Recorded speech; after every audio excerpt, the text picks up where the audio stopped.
پھر جب حضرت علی واپس آ رہے تھے دیکھا کہ ایک غریب ایک درخت کے نیچے ایک غریب بیٹھا ہے۔ پھر غریب نے کہا انار مل جائے تو ٹھیک ہے۔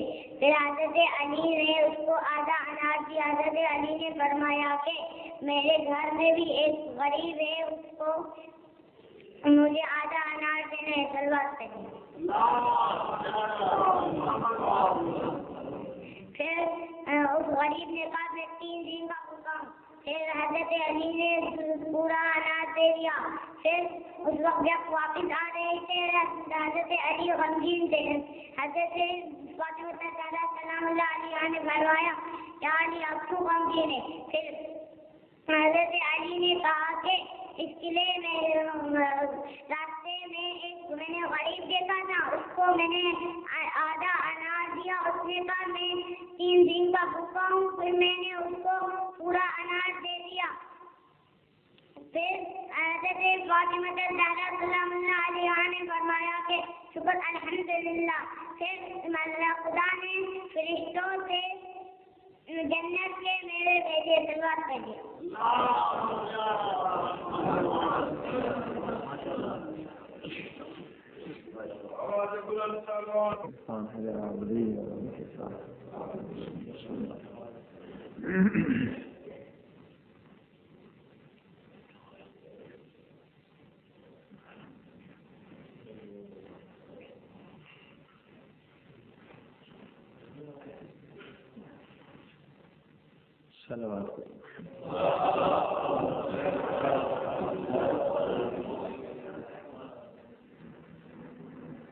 بسم اللہ الرحمن الرحیم۔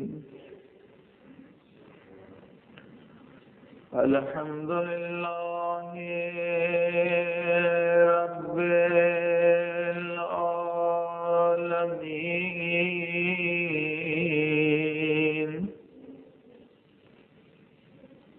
الحمد للہ کما هو اہلہ،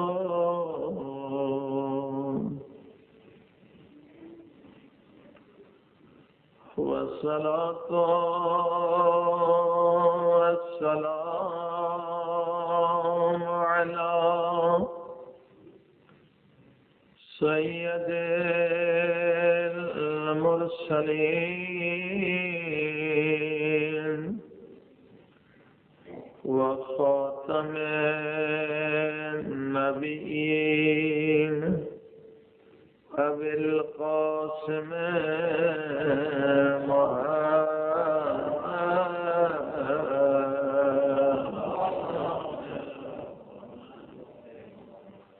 وآلہ الطیبین الطاہرین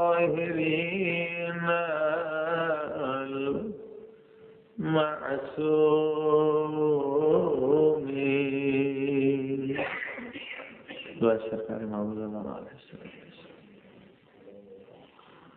الہی عظم البلاء وبرح الخفاء وانكشف الغطاء وانقطع الرجاء وضاقت الأرض ومنعت السماء وأنت المستعان وإليك المشتكى وعليك المؤول في شدة والرخاء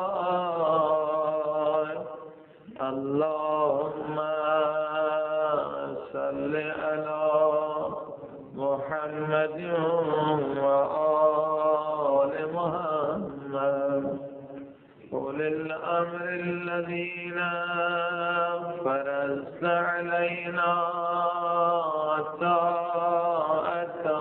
طاعتهم وعرفتنا بذلك منزلتهم ففرجنا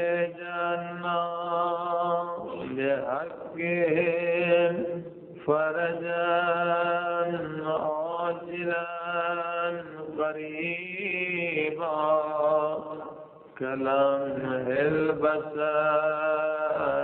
أو هو أقرب يا محمد يا علي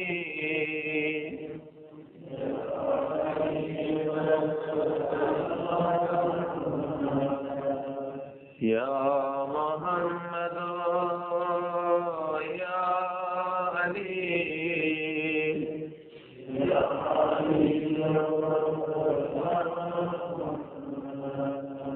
اكفياني فإنكما كافيان وانصراني فإنكما ناصران يا مولانا يا صاحب الزمان الغوث الغوث الغوث أدركني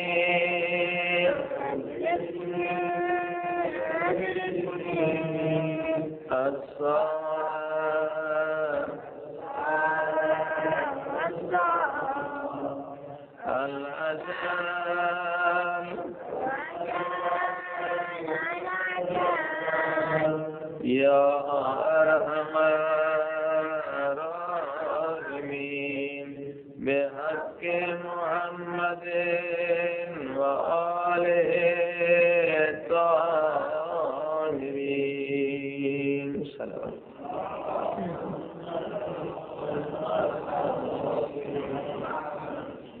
أما بعد فقد قال الله تبارك وتعالى في كتابه المجيد بسم الله الرحمن الرحيم يا أيها الذين آمنوا اتقوا الله وقولوا قولا سديدا يصلح لكم أعمالكم ويغفر لكم ذنوبكم ومن يطع الله ورسوله فقد فاز فوزا عظيما صلوات.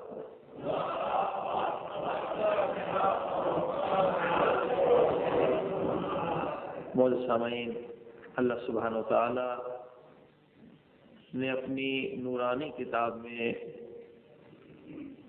ایک نورانی خبر ہمیں دی ہے جس پر عمل کرنے سے ہماری زندگیاں بھی نورانی بن سکتی ہیں کہ اے کائنات کے لوگوں، تم کس چیز کو عظیم کامیابی سمجھتے ہو اور پروردگار کی نظر میں، قرآن کی نظر میں، اہل بیت کی نظر میں عظیم کامیابی کیا شے ہے؟ صلوات پڑھیے محمد وعلیہ وسلم.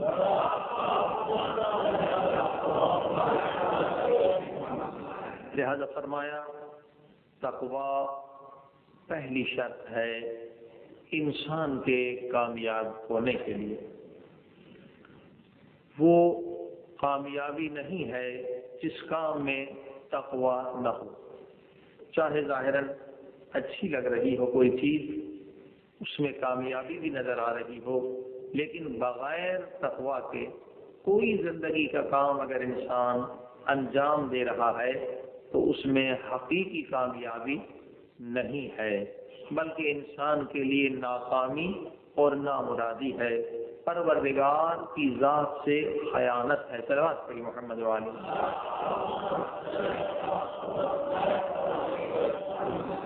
تقویٰ سے مراد کیا ہے کہ یہ تمام اعضاء جو پروردگار نے ہمیں امانت میں دیے ہیں، یہ امتحان ہے۔ آنکھ پروردگار نے دی ہے، امتحان ہے، نعمت ہے، مگر اس نعمت سے ہم چاہیں تو جنت کو آباد کریں، چاہیں تو اسی نعمت سے ہم جہنم کو آباد کریں۔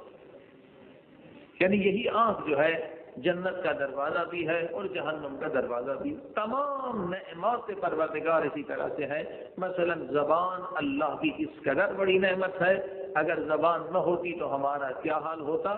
زبان ہونے کی وجہ سے انسان دیکھیے کہاں سے کہاں پہنچ جاتے ہیں۔ یہ زبان کی نعمت بھی اسی طریقے سے ہے کہ اگر ہم چاہیں اس زبان سے قرآن پڑھیں، چاہیں اس زبان سے دعا مانگیں، چاہیں لوگوں کے درمیان اصلاح کریں، صلح کریں، چاہیں لوگوں کو امر بالمعروف کریں، اسی زبان کے ذریعے سے اگر ہم چاہیں تو جہنم کو بھی آباد کر سکتے ہیں۔ تو یاد رکھیے یہ اعضاء ہیں نعمت، لیکن ہم خود انہیں عذاب میں تبدیل کر دیتے ہیں۔ صلوات پڑھیں محمد والے۔ بذات خود یہ تمام اعضاء اللہ کی بہت بڑی نعمتیں ہیں، بہت بڑے احسانات ہیں، لیکن اگر کوئی بندہ ان آنکھوں سے حرام کر رہا ہے، کسی کے ناموس کو دیکھ رہا ہے، گندی فلمیں دیکھ رہا ہے، تو اس نے اس آنکھ کو خود اپنے لیے خود عذاب بنایا۔ اب یہ آنکھ نہیں، اس کے لیے عذاب ہے۔ اگر کوئی زبان سے غیبت میں، تہمت میں، فتنے میں مبتلا ہے تو یہ اس کی زبان نہیں ہے، بلکہ یہ زبان عذاب ہے، جہنم کا عذاب بنا رہا ہے۔ اسی طرح سے یہ ہاتھ ہیں، اللہ کی نعمتیں ہیں، پاؤں ہیں، مسجد کی طرف جا رہے ہیں، محتاج نہیں ہیں، حج پہ جا رہے ہیں، زیارات پہ جا رہے ہیں۔ اسی طرح سے دولت بھی اللہ کی نعمت ہے، مگر بعض لوگوں کے لیے یہ دولت عذاب جہنم ہے، اور بعض لوگوں کے لیے یہ نعمت جنت کے لیے خریدنے کا وسیلہ۔ صلوات پڑھیں محمد والے۔ تمام نعمات اسی طریقے سے ہیں جو اللہ نے دی ہیں، بعض لوگوں کے لیے جہنم ہے، بعض لوگوں کے لیے جنت ہے۔ یعنی جنت اور جہنم ہم سے دور نہیں ہے، خود ہم اپنے اندر دیکھ سکتے ہیں کہ آیا ہم نے جنت بنائی ہے یا جہنم بنائی ہے۔ ذرا ان اعضاء کی حرکات، ایکٹیویٹیز کی طرف ہم متوجہ ہو جائیں کہ ہماری آنکھ کی حرکت آیا جنت بنانے میں مشغول ہے یا جہنم بنانے میں مشغول ہے۔ یہ زبان کی حرکت جنت بنانے میں مشغول ہے، جہنم بنانے میں مشغول ہے۔ پروردگار نے جو نعمت دی ہے، دولت دی ہے، گھر دیا ہے، پیسہ دیا، وہ کس کام میں مشغول ہے؟ اگر یہ اعضاء ہمارے جنت کے حصول میں مشغول ہے تو یقین آپ شکر پروردگار کریں کہ آپ جنتی ہیں۔ صلوات پڑھیں محمد والے۔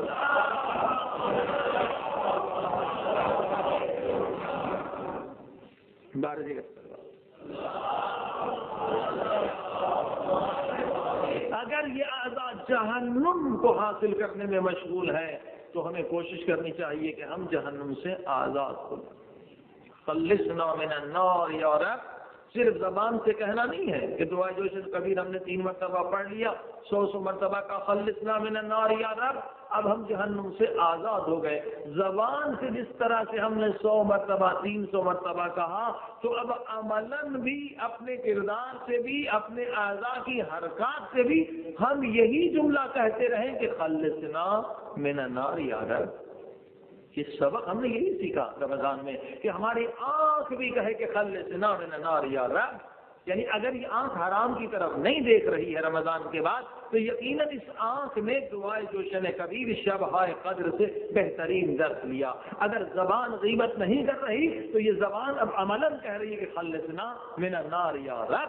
اگر ہاتھ ظلم کی طرف نہیں بڑھ رہا، چوری نہیں کر رہا، کسی کے ساتھ خیانت نہیں کر رہا، تو یقیناً اس ہاتھ نے خود کو پاک کر لیا، ہماری دعا قبول ہو گئی کہ خلصنا من النار یا رب۔ یعنی تمام اعضاء اگر گناہ کو ترک کر دیں تو سمجھ لے کہ دعائے جوشن کبیر پڑھنا شبہائے قدر ہماری قبول ہے، اللہ کا شکر، ہم جہنم سے آزاد ہیں۔ صلوات پڑھیں محمد۔ لہذا سب سے بڑی کامیابی انسان کی کہ انسان جس مقصد کے لیے خلق ہوا ہے کہ جہنم سے آزاد ہو، جہنم اور جنت خود انسان اپنے وجود میں دیکھ سکتا ہے۔ ذرا سوچ کرے، ذرا فکر کرے، الفکر التفکر ساعۃ خیر من عبادت 70 سنہ۔ یہی فکر ہے کہ 1 گھنٹہ فکر کرنا 70 سال کی عبادت سے افضل ہے کہ میں کس راستے پہ جا رہا ہوں، آیا میں جہنم کب آ رہا ہوں یا جنت کب آ رہا ہوں۔ عزیزان گرامی، کامیاب وہ ہیں جن کے زندگی کا ایک ایک لمحہ جنت کی طرف بڑھ رہا۔ یہ جو زندگی ہماری گزر رہی اس میں حرکت ہے، مسلسل حرکت ہے۔ السیر الی اللہ، قرآن نے کئی آیات میں متوجہ کیا، اے انسان تو حرکت کر رہا ہے۔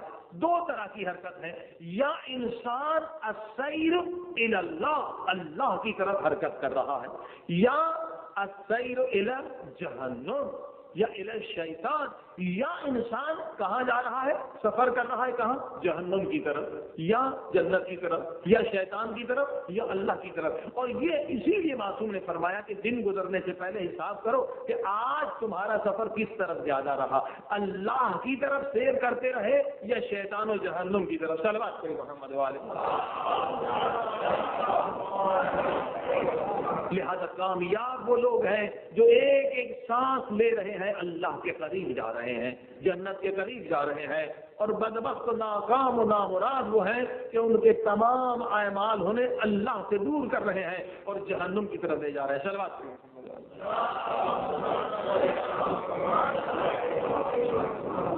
اب آئیے دوسرے عنوان کی طرف کہ عبادات کا مقصد کیا ہے۔ آپ نے سنا کہ روزے کی اصل منزل یہ ہے کہ انسان کو علم غیب حاصل ہو جائے، جیسے حضرت میثم تمار کے پاس تھا، حضرت حبیب ابن مظاہر کے پاس تھا، اصحاب اہل بیت کے پاس تھا، بہت سارے اصحاب کے ایسے واقعات ہیں۔ یہ عبادت کی بلند ترین منزل ہے کہ انسان کو علم غیب مل جائے، یعنی آنکھ فقط حیوانی نہ رہے بلکہ آنکھ نورانی بن جاتی ہے جب عالم برزخ کو دیکھے، اسی طرح سے کان، اسی طرح سے تمام اعضاء۔ اور یہی وہ معرفت ہے جسے معرفت قلبی کہا جاتا ہے کہ عبادت کر حتی یأتیک الیقین، جہاں تک کہ تجھے یقین پہنچ جائے، یقین کی منزل مل جائے، اور اس پر پہنچنا یہ انسان کی بڑی کامیابی ہے۔ صلوات کریں محمد والے۔ اب دیکھیے، معرفت پروردگار ہو یا معرفت محمد والے محمد، معرفت کے ایک اعتبار سے 2 درجات۔ پروردگار کی معرفت حاصل کرنا واجب ہے آپ پر، توحید، عدل، نبوت، امامت، قیامت، اس کو آپ نے خود سمجھنا ہے، معرفت خود حاصل کرنا ہے۔ یہ نہیں کہ میرے والد نے کہا ہے کہ خدا ایک ہے، میں خدا کو ایک مانتا ہوں، یہ نہیں کہ میرے والدین نے کہا ہے کہ کہو محمد رسول اللہ اس لیے میں کلمہ پڑھ رہا ہوں، یہ نہیں کہ ہمارے والد صاحب علی ولی اللہ کہتے ہیں لہذا ہم بھی علی ولی اللہ کہتے ہیں۔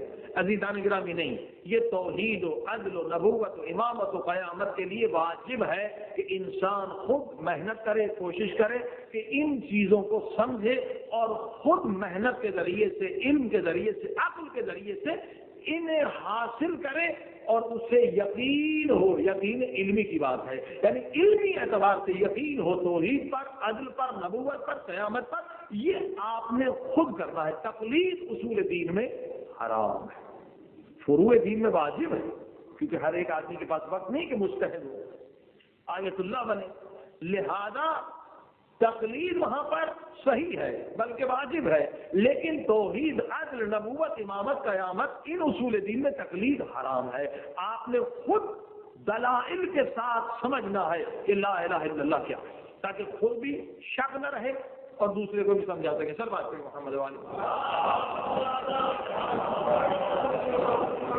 ممکن ہے کوئی انسان آپ کے بچوں کے ذہنوں میں شکوک پیدا کر لے، اب خصوصاً یہاں پر کافر بھی ہیں، مشرک بھی ہیں، یہود بھی ہیں، سارے لوگ ہیں، اسی طرح سے جہاں بھی دنیا میں چلے جائیں سارے مسلمان تو نہیں، مسلمان بھی ہیں، کافر بھی ہیں، لہذا ان چیزوں پر ایمان اس طرح سے لانا ہے کہ شک اور شبہ نہ رہے۔ مثلا کچھ لوگ ایسے بھی ہیں خدا کو نہیں مانتے، اب آپ سے گاڑی میں ٹکرا گئے، جہاز میں ٹکرا گئے، بس میں ٹکرا گئے، آفس میں ٹکرا گئے، آپ کے پاس جواب نہیں، لہذا آپ گنہگار ہیں، آپ یہاں پر گنہگار ہیں کہ آپ ایک دلیل بھی نہیں رکھتے۔ کوئی کہتا خدا نہیں ہے، ثابت کر کے دکھائیے، آپ خاموش ہو کے بیٹھ گئے، آپ نے گناہ کیا، پہلے حرام کیا، آپ کیسے مسلمان ہیں کہ ایک دلیل بھی نہیں ہے آپ کے پاس، لہذا ہم گنہگار ہوں گے۔ یہاں توحید کو ہمیں اس طرح سے سمجھنا ہے کہ اگر کوئی ٹکرا جائے دشمن خدا، دشمن رسول، دشمن اہل بیت، تو ہم کم سے کم اپنے مذہب کا دفاع کرنے کے قابل بن سکیں. صلوات پڑھیں محمد والے.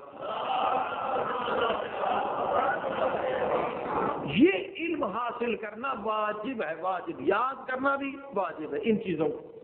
توحید، نبوت، امامت، قیامت. کوئی کہتا ہے خدا نہیں ہے، یہ کائنات خود بخود بن گئی. اب آپ کیا جواب دیں؟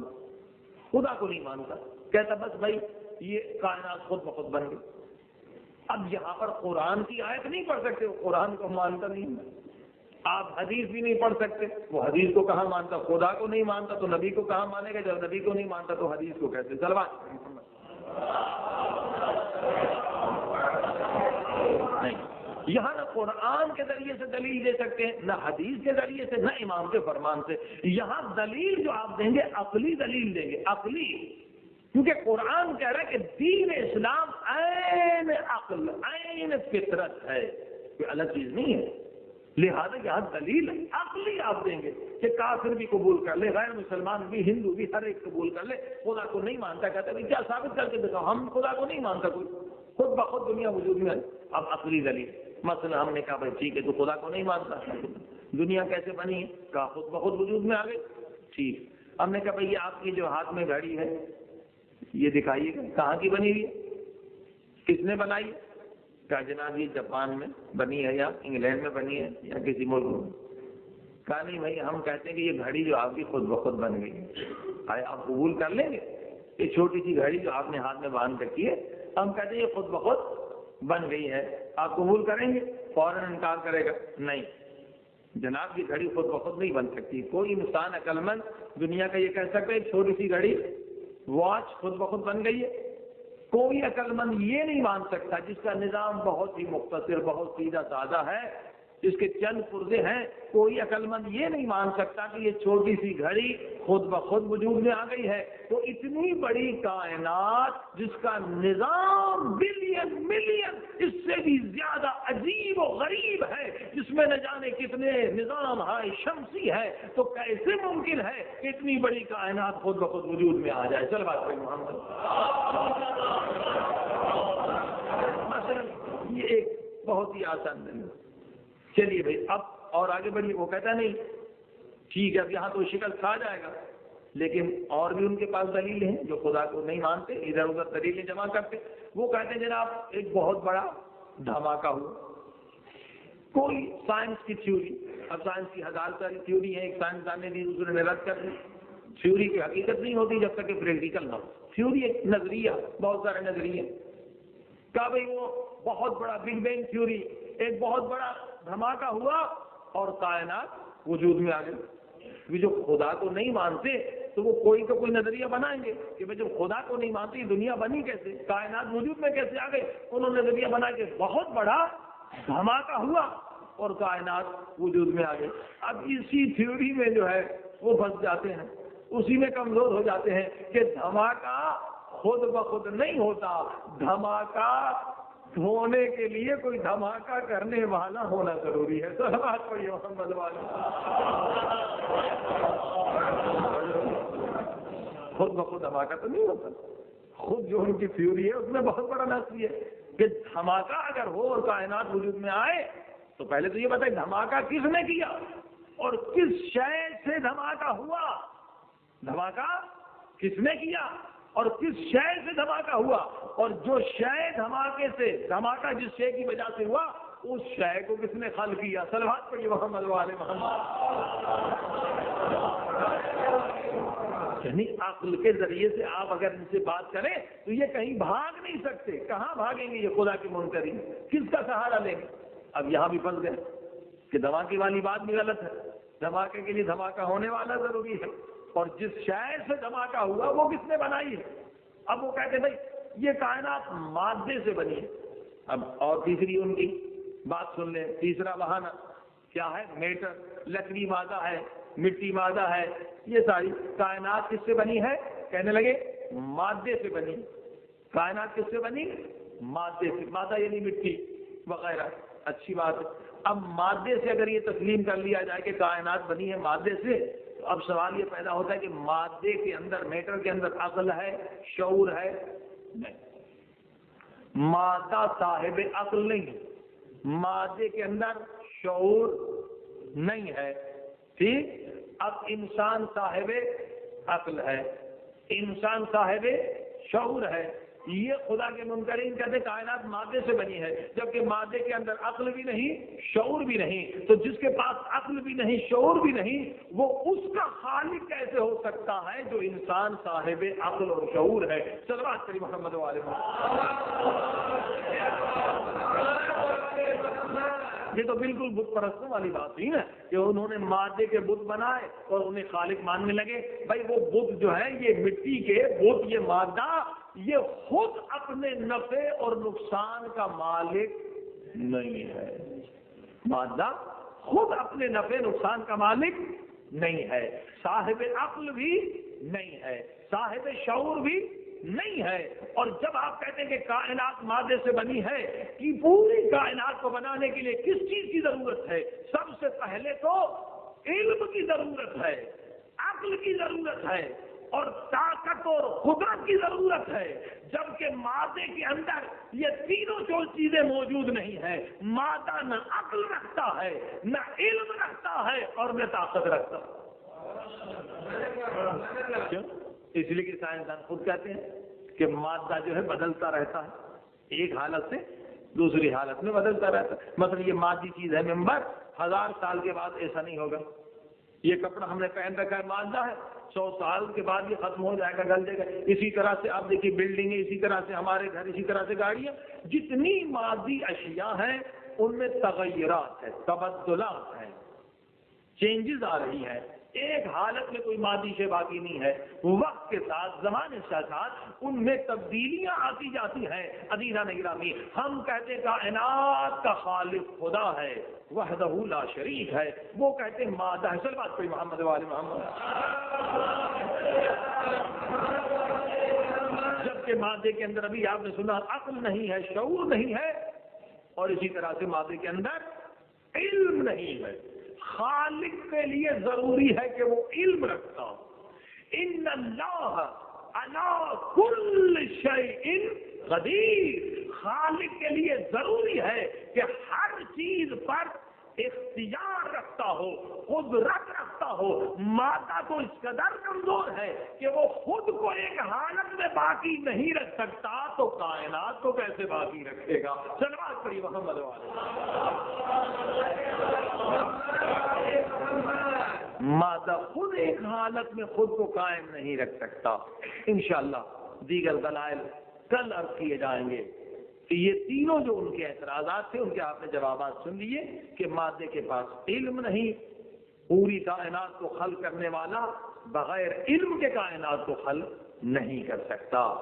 عقل نہیں مادے کے اندر، علم نہیں، قدرت نہیں، لہذا تسلیم کرنا پڑے گا کہ وہ ہستی ہے کائنات کو خلق کرنے والی جو ان اللہ علی کل شیء قدیر ہے، اور علیم بھی ہے، ہر چیز کا علم بھی رکھنے والی وہ ذات ہے۔ سلوات محمد۔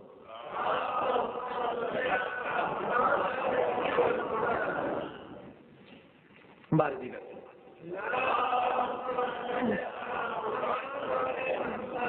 اب آپ نے دیکھا یہ جو گفتگو ابھی آپ نے سنی 10-15 منٹ توحید کے دلائل کے بارے میں، یہ بھی ایک معرفت ہے، مگر یہ کون سی قسم ہے معرفت کی؟ یہ معرفت عقلی ہے۔ کیا؟ معرفت عقلی، پروردگار کی معرفت حاصل کرنا عقل اور علم کے ذریعے سے۔ اب صرف یہاں تک ہمیں محدود نہیں رہنا، ممکن ہے کہ آپ کتابوں کے ذریعے سے، علماء کے ذریعے سے 100 دلیلیں یاد کر لیں، توحید کو ثابت کر سکیں، نبوت کو ثابت کر سکیں، امامت کو ثابت کر سکیں، قیامت کو ثابت کر سکیں۔ یہ کوئی بات نہیں ہے، مشکل کام نہیں ہے۔ کتابوں سے، مطالعے سے، علماء کے ذریعے سے آپ 100 دلیلیں ثابت کریں گے، مولا علی کی امامت کو ثابت کر لیں گے، رسول خدا کی نبوت کو ثابت کر لیں گے، توحید کو ثابت کر لیں گے، عدل کو۔ یہ معرفت عقلی ہے، مگر ممکن ہے کہ انسان جو کئی 100 دلائل رکھتا ہو، خدا کی توحید کو ثابت کر سکتا ہو، مگر جب اس کے سامنے گناہ آ جائے تو وہ چھوٹے گناہ سے بھی خود کو بچا نہیں سکتا۔ اب دیکھیے معرفت کی دو قسم، مثلا منبر پر آ کر ہم نے کئی دلیلیں بتا دی، خدا کی توحید کو ثابت کر لیا، نبوت کو ثابت کر لیا، لیکن جب منبر سے اترے سامنے ایک گناہ آیا، ایک فعل حرام آیا، ایک غذائے حرام آ گئی، مگر ہم خود کو اس سے بچا نہیں سکے۔ اب کیا وجہ؟ معرفت تو تھی، ہماری معرفت تو تھی، مگر یہ معرفت عقلی ہے فقط، یہ معرفت فقط علمی ہے۔ قرآن نے بار بار ہمیں متوجہ کیا ہے کہ صرف معرفت علمی اور عقلی تجھے گناہ سے بچا نہیں سکتی۔ تو کتنا بڑا عالم بن جائے، کتنا بڑا آیت اللہ بن جائے، کتنی بڑی کتابیں لکھ لے، اگر صرف تیرے پاس علم ہے تو یہ علم جو ہے فقط تجھے گناہ سے بچا نہیں سکتا، یہ ایک معرفت کا حصہ ہے۔ تو دوسری معرفت کا حصہ کیسے ملے گا؟ فرمایا وَاعْبُدْ رَبَّكَ حَتَّىٰ يَأْتِيَكَ الْيَقِينُ۔ دوسری جو اصل معرفت ہے، جسے معرفت قلبی کہا جاتا ہے، وہ مجلس پڑھنے اور سننے سے نہیں ملتی، بلکہ وہ عبادت اور ریاضت سے ملتی ہے کہ جب میرا بندہ عبادت کرے گا تو میں اسے مقام یقین عطا کروں گا، اور مقام یقین یہی ہے کہ یہاں بیٹھ رہا ہے مگر عالم برزخ کو دیکھ رہا ہے۔ جو یقین کے ذریعے سے معرفت حاصل کر لے، معرفت قلبی حاصل کر لے، اب اس کے لیے بہت مشکل ہے کہ یہ گناہ کی غلاظت میں مبتلا ہو جائے۔ صلوات کریں محمد والے۔ اسی لیے ہمارے مومنین بھی کبھی دھوکہ کھا جاتے ہیں، پریشان ہو جاتے ہیں، یہ عالم دین، اتنے بڑے عالم دین، ان سے یہ حرکت کیوں ہو گئی؟ عالموں کی قسمیں ہیں، احادیث میں ہے، ایک عالم ہے، عالم ہے، بہت بڑا عالم ہے، مگر کیسا عالم ہے؟ یہی علوم ظاہری جاننے والا میری طرح، مثلا یہ کتابیں پڑھ کے علم حاصل کیا، عالم ہے، یہ بھی عالم، مگر کون سی معرفت رکھتا ہے؟ یہ علمی اور عقلی معرفت رکھتا ہے، کتابیں لکھی ہیں، پڑھ رہا ہے، معرفت ہے، یہ عالم ہے، یہ فقط عالم ہے۔ اور دوسرا عالم وہ ہے جس نے مقام یقین حاصل کیا ہے، اسے کہتے ہیں عالم باللہ۔ وہ صرف عالم نہیں ہے، وہ عالم باللہ ہے، یعنی اس کے ساتھ، علم کے ساتھ پروردگار کی معرفت کا نور بھی ہے، مقام یقین بھی ہے۔ اب آپ نے دیکھا اس طریقے سے اگر تقسیم کی جائے تو علماء دو قسم کے ہو گئے، ایک فقہ جان رہا ہے، اصول جان رہا ہے، عقائد جان رہا ہے، مگر اس کی معرفت فقط عقلی ہے میری طرح، مگر ایک نے محنت کی ہے، ریاضت کی ہے، عبادت کی ہے، اور اس کے ذریعے سے مقام یقین حاصل کر لیا ہے۔ تو جو مقام یقین حاصل کر لیتا ہے وہ صرف میری طرح عالم نہیں ہوتا، طالب علم نہیں ہوتا، بلکہ وہ عالم باللہ کہلاتا ہے۔ اب یہ عالم باللہ کی منزل پر اگر کوئی پہنچ جائے تو اب اس کے لیے گناہ کرنا مشکل ہے۔ صلوات محمد گناہ تو دور کی بات ہے، عالم باللہ فعل مکروہ بھی نہیں کر سکتا، فعل مکروہ بھی نہیں کر سکتا۔ آیت اللہ العظمیٰ مقدس سے اردبیلی عظیم عالم سے، عظیم، یعنی جب جاتے تھے مولا علی کے ذریعے پر آدھی رات کو جا کے کہتے السلام علیک یا مولا، جب سلام کرتے تھے تو دروازے بند ہوتے تھے زری کے، وہ کھلتے چلے جاتے تھے اور زری سے آواز آتی تھی وعلیک السلام۔ یہ وہ عالم، یہ عالم باللہ۔ دو علماء عجیب ہیں، عجیب، ان کو ہدیہ دیا کریں، اس لیے عرض کر رہا ہوں، جیسے اہل بیت کو ہدیہ دیتے ہیں، علماء جن کا مقام بہت بلند ہے، ان میں دو علماء ہماری تاریخ میں بہت عظیم، ان میں ایک آیت اللہ مقدس اردبیلی اور دوسرے حضرت آیت اللہ سید ابن طاؤس۔ عجیب ان کی کرامات، ان کی زبان حیات پڑھ کے دیکھی، ان کی کتابوں کو پڑھ کے دیکھی، کس طرح کی عالم، یعنی صاحب تفسیر المیزان علامہ محمد حسین طباطبائی کے بھائی بھی علامہ محمد حسین طباطبائی بہت بڑے عالم تھے، بلکہ عامل بھی تھے، بہت بڑے عامل بھی تھے۔ لہذا جو لوگ گزر گئے ہیں مرحومین، ان کے شاگرد کے پاس بھی علم تھا اور خود بھی بہت بڑے عالم تھے، تو وہ ان کے شاگرد ارواح کو بلاتے تھے، جو علماء گزر گئے ہیں بزرگ، مثلا کہتے تھے ہم نے افلاطون کی روح کو بلایا، اور اس